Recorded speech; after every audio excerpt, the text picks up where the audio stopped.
What a great day we had yesterday, and I'm so thankful for His goodness, mercy, His faithfulness. What a great God! And I couldn't begin to say enough about how faithful God has been to us and kind. I want to give you a quick report. For those of you who don't know, we had a group go to Houston to help with the founding of a new church. There was a building that is made available, and one of our missionary families, Doug Marco family, and then he's headed back to the Philippines. But until he can get back there, he's going to be busy working. He's going to serve God. That's I keep supporting our missionaries. I don't. Our church keeps supporting our missionaries that are home. We've got to take care of them. They've got no way. They don't have enough money to rent a house or buy a house. They're living in RVs, or 3 and 4 children, a husband and wife, and an extra bedroom at grandma's house or whatever. Man, we've got to look after these great missionaries of ours. But in any case, yesterday, our 8 of our folks went to Houston to help a couple of these families. Brother Marco, another family, started church, and they had a building already that had been made available to them. And what a great, just a great day. They had around 100, I guess the numbers, I didn't get an exact number, around 100 people were there. They had a morning service, then they had a lunch, and then they had a afternoon service. Baptized several people that were recent converts, and our folks were involved in nursery and singing and teaching. I saw Brother Dexter, our Filipino pastor. He was teaching a young adult or maybe a teenager's Sunday school class, and our folks were just being a blessing. And I'm so thankful that I'm guessing 3,000 or 4,000 doors that our group knocked on, and people they talked to, and passed out flyers, and people got saved. And what a great, great thing. I love to be a part of the ministry. Nothing like it. And I just want to encourage you, and trying to get myself together here with this mic and all. I just want to encourage you. The Lord is so good, amazingly good and faithful. There's nothing like serving God. And I love being a part of it. And I want to be in Ezekiel chapter 43. I'm going to give you a little bit of my Sunday school lesson from yesterday, and just a word or two about this, but I also want to share a quick story, military story. But I hope you just keep your faith, keep reading your Bible. And I'll tell you what, you can watch TV all day long and walk away with no faith. Your faith bucket can be drained completely dry. You start reading your Bible a little bit, God begins to fill it with faith and hope and trust and fill you back up. And that is such a powerful thing. Video games. Oh, don't let your kids live in front of a video game. And don't you adults live in front of a video game. And, a few minutes of recreation. We play games in our house. We'll sit there and we'll play games. We play a game called Ticket to Ride. We'll do that sometimes, a longer game. We'll do that on tablets because it's easier to keep score than a real physical board. We'll play Rummikub. It's a game almost like dominoes, but we play games and we enjoy it. We'll play fun games. The kids a couple of years ago taught us a new game, Dutch Blitz. I'd never heard that before, and man, my grandkids are good. They'll kill us. They're so fast. And we play games. See, that's family fun. And, for me to sit in my room playing a video game for 3 or 4 hours, I consider that borderline selfish, worthless, waste of time, whatever. Anyway, you do what you want with your days, but my life is too short to waste it. And, fishing a little, maybe a little time to be quiet somewhere, walking and riding a bike or doing whatever. There may be some things you need to get quiet. But let me encourage you. Life is short, will soon be past. My pastor would say, only what's done for Christ will last. I want to mention a quick story from Brother Gipp's book, Fight On. And what a blessing, Sam Gipp, his evangelism for, I want to say 50 years, I don't know, a long time. But just a story of people with grit and tenacity. And our country has become so frail. Little problem, we throw in the towel and things don't go right. And we want social media sympathies, but we don't want to go on and do anything. A hero is somebody who gets hurt and goes on. Any good movie you used to watch, and I don't know how they are now, but in the old days, the hero gets shot 3 or 4 times, run over by a truck, dropped out of an airplane, and he still saves the day. That's what heroes do. They don't curl up in their corner with a blanket and a big pacifier. And and we're losing toughness in our young people. We got to get the right books in front of them. We got to get the right heroes in front of them. We've got to get life in front of them that they realize there's some difficulty. But here's a 1942 story. The Japanese military had enjoyed almost a half a century of military victory after victory.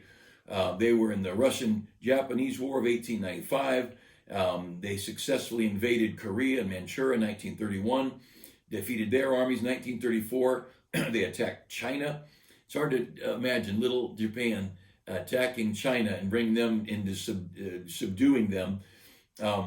And in 1941, the Hong Kong, Philippines, Guam, numerous islands of the South Pacific, the Japanese were just a very, very powerful force. Now, October of 1942, as they swept through the South Pacific with seeming impunity, their preeminence was being challenged by, quote, those angry Americans. The United States Marine Corps landed on Guadalcanal and secured Henderson Airfield. From its strategic location, Henderson threatened Japanese air and naval power in the region. It was imperative that the Americans be driven off the island. The key to taking Henderson was capturing a small hill that overlooked the field that would allow the Japanese forces to command the area below. On the night of October 25th, 1942, the hill was held by 91 determined Marines. Suddenly, they were attacked by over 5,000 Japanese veteran jungle fighters. Among those Marines was a platoon sergeant, Michael Page. Wave after wave of screaming Japanese smashed through the American lines. Sergeant Page ran from foxhole to foxhole, dragging back the dead and wounded Marines, realigning machine guns. As the Marines manning the machine guns died one by one, Sergeant Page would fire a few rounds from one gun, then run to another and fire again to try and fool the enemy into thinking there were more men alive than there actually were. Hours into the battle, the Marine force, and again, just this very, very small force of Marines were there. What a outnumbered beyond words. And they're hours into the battle, the Marines force had been practically wiped out. With nothing to lose and everything to gain, Sergeant Page picked up a water-cooled Browning 30 caliber machine gun, and in an action that has been emulated in movie after movie by movie stars who are millionaires, who never had anybody fire a shot at them in their lives, movie stars who never had a hardship, they sure got the glory. This guy did it. Firing from the hip, charged the last of his Japanese attackers. The next morning, when the Marines reached the hill, people coming in to back them up to help them that weren't there before, they found every Marine dead or wounded, and Sergeant Page alone sitting behind his faithful Browning, ready for the next attack, an attack which never came. Around the hill lay over 2,200 dead Japanese soldiers, and a half a century of Japanese military victories had just ended, courtesy of one determined Marine, this Sergeant Page. And the grit and the tenacity, the toughness, the daring, it's a powerful thing. And we ought to just be willing to press on and press on. I love stories. I read these stories because I don't want to be a quitter. I'm 64, and I'm way past middle age. If I was middle aged, I'd be living to 128, and I can tell you right now that's not where I want to be. I'm on the downward slope, but I don't want to be a coaster. I don't want to be a quitter. I don't want to be a turncoat. I don't want to be a traitor. I want to fight the fight of faith, and I want to stay true like the Apostle Paul. I've fought a good fight. I've finished my course. I've kept the faith. And I want to stay true to my Savior who died for me. And stories like this are good. They help you keep your brain clear. Don't listen to the news. What a mess that is. I want to look at Ezekiel 43. Just going to give you a couple of quick prophetic verses about the days to come. Now, if you've not seen it, you could Google it. Just Google Jerusalem's Eastern Gate. You'll see it. All kinds of stuff on it. It's very famous from the temple, where now the Dome of the Rock, the Muslim mosque is, to the Eastern Gate, maybe a couple hundred yards. I don't know. I'm terrible with the details like that. But and then through the gate down into the Kidron Valley, up the other side, we're going east, would be up to the Mount of Olives where Jesus wept over Jerusalem. Halfway there, over to the left, would be the Garden of Gethsemane, where Jesus wept and he was betrayed. And this gate, this Eastern Gate is cemented up. And not a prime minister, Emperor Suleiman, he heard that there was a Jewish priest, a great rabbi, was going to come through that eastern gate and rule Jerusalem. And he ruled from the Ottoman or the Turkish Empire. And he wasn't about to let some Jew come in there and rule things, so he cemented the gate up. Then they put a Muslim cemetery on the outside because he knew no self-respecting Jewish rabbi or priest would walk through a Muslim cemetery. And there's now thousands, I guess, of Muslim crypts out there, not underground with grass cover. I mean, they just a box with a body in it and a cement top dropped on top. And like you can see pictures, or you can come to my Sunday school class. I teach these. I'm teaching Israel pictorial lessons as we study the Bible. Here's where it is, and maps and pictures and just fun stuff. But I want to give you a couple of verses here. Ezekiel 43. Afterward, he brought me to the gate, even the gate that looketh toward the east. So from the temple out to the gate, and the gate that looks toward the east. And behold, the glory of the God of Israel came from the way of the east, and his voice was like the noise of many waters. And so the Lord comes from the east. In verse 44, his glory, the glory of the Lord came into the house by way of the gate, whose prospect is toward the east. So the Spirit took me up and brought me into the inner court, and behold, the glory of the Lord filled the house. Now this is prophetic in several ways, but part of these verses I'll show you have to do with Jesus and the triumphal entry. And then he leaves. He's rejected, and the glory departs. You're done. I've given you every chance you could have. I've offered myself to you, Israel, and if you don't want, the Jewish leaders didn't want him, he said, that's fine. And look over a couple more pages here. Go to chapter 44. Then he brought me back by the way of the gate of the outward sanctuary, which looketh toward the east. And it was shut. That's eastern gate. It was shut. Verse 2, then said the Lord to me, this gate shall be shut, and it shall not be open, and no man shall enter in by it, because the Lord, the God of Israel, hath entered in by it, therefore it shall be shut. Here it says that one who came through, he is the Lord. He's the God of Israel. Isn't that a good verse in the deity of Christ? And because God came in, he passed through that gate, God says, we're going to just shut that gate, and we're going to keep it shut till I come back again. And in verse 3, and the prince that shall sit in it to eat bread before the Lord, he shall enter by the way of the porch of that gate, and shall go out by the way of the same. And so we've got this priest, this rabbi, this one who is the Lord, who's God, coming in through that gate, out through that gate. God said, we're just going to shut that gate, and we're going to leave that gate shut until the king comes. And of course, we'll look at a couple other. We're going to turn over to chapter 46, and down at verse 12. And again, I believe this is talking about Jesus when he entered. Verse 12, now when the prince shall prepare a voluntary burnt offering or peace offerings voluntarily unto the Lord, one shall then open him the gate that looketh toward the east. That's that eastern gate. The gate's going to open. And you know, Jesus came through that gate. He had peace offerings and blood sacrifices, his own blood. He had his own body.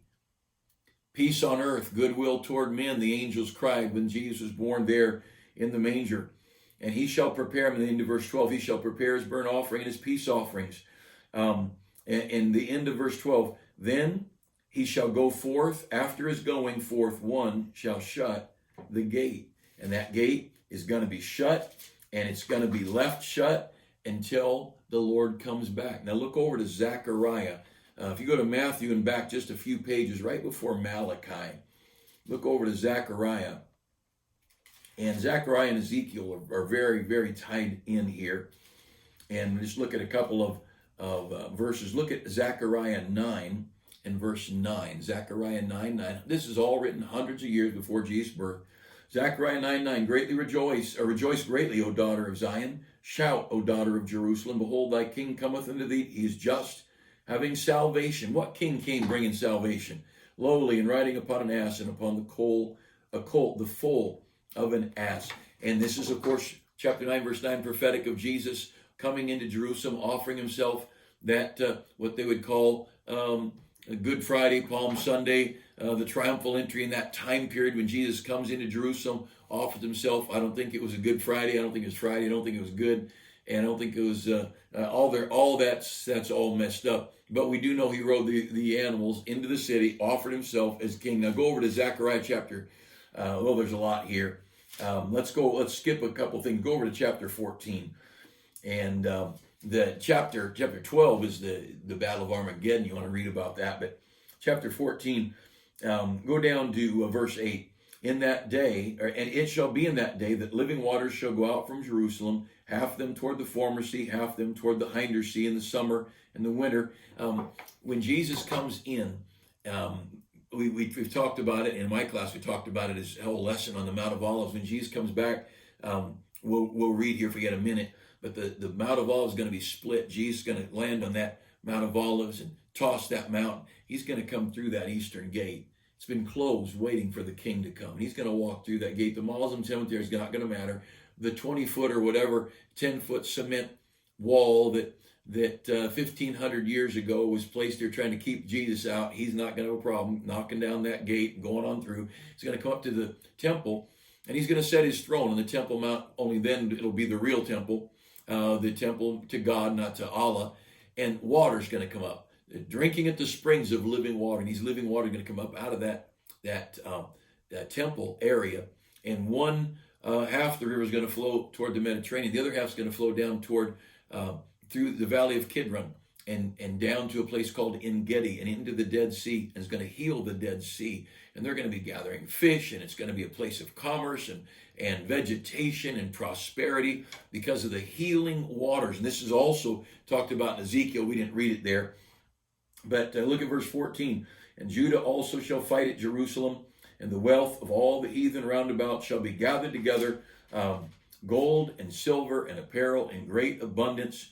And this group of nations, look at verse 16. It shall come to pass that every one that is left of all the nations which came against Jerusalem shall even go up from year to year to worship the King, the Lord of hosts, and to keep the Feast of Tabernacles. So the Lord comes back, slaughters all the armies of the world that came against Jerusalem, blood flowing to the bridle of a horse. Jesus sets up his earthly throne. Well, there's people. It's like when the Babylonian army came against Jerusalem, there's still people in Babylon. And these armies, now in the tribulation, you read those first chapters, chapter 5, 6, 7, 8 in Revelation, right off, a third of the population of the world dies. If there's, let's just say 6, because 6 is an easy number to bring in thirds. If there's 6 billion people, 2 billion die right off. And then a little while later, chapter 2 later, another half the population of the world dies. That's we only have 4 billion left. That's 2 billion more. We lost 4 billion, only 2 billion left. Now there's 7 billion, 8 billion, depending on when it all happens. But there's going to be people that are left. And he says in verse 16, it'll come to pass that everyone that is left of all the nations which came against Jerusalem, even they're going to go up year by year to worship. You know what? Hey, I think we just better worship Jesus. It's going to be a compulsory worship. This is when he's going to rule with a rod of iron. We're going to be in the celestial city. We're going to be in that golden city, gates of pearl and streets of pure gold and mansions. And the Son of God is the light of that city. And we're going to reign and rule over cities. And the parables, be thou, you've been faithful. I'll give you 5 cities. I'll give you 10 cities. Down on earth, there's a population on earth. Jesus is spending some time. He leaves us in that heavenly city. Maybe goes to work each day. I don't know how it all works out. We're the bride. He's the bridegroom. He's the King of Kings. He's on that throne, flowing refreshing waters both directions, healing the land and the sea. And the people of the nation, once a year, they all come bringing all their glory there into that place. Pretty incredible. Well, what if they don't come? Well, look at verse 17. It shall come to pass that whoso will not come up of all the families of the earth unto Jerusalem to worship the King, the Lord of hosts, even then upon them shall be no rain. And if you still don't, when there's no rain, by the way, California's in big trouble. No rain. We're in a mess, California, Arizona. And if people don't think plagues and drought are a part of God's judgment, they have not been paying attention to their Bible. We're right in the dead center of the will of God. As a child of God, man, these are exciting days. This is good stuff. But the end of verse 18, though if they don't come when there's no water, no rain, there'll be a plague wherewith the Lord will smite the heathen that come not up to keep the Feast of Tabernacles. He'll give them all COVID. And that's a great between Ezekiel and Zechariah, there's so many great lessons about the future, and I just want to encourage you. Look up, look when you see these signs, you see these things come to pass, lift up your eyes. And I know it's an instruction to a Jewish people because on the timeline when that's said, he's talking to Jews. We're already in heaven, but we ought to be looking. Paul said to the Thessalonians, I think it was, he said that day should not overcome you as a thief. We know, we can see. We don't know the day or the hour, but we can see. We're not stupid. We know things are coming. And I'll tell you what, it is getting close. These are exciting days. Stay close to God. Keep your faith. Stay encouraged. And we've got a great, great future ahead of us. What a day. Well, God bless you. Have a great week. Let's pray for God to bless us and give us a great week, to bless our soul winning, to bless our Sunday schools. And let's be faithful to the work that God has called us to do until we see him face to face.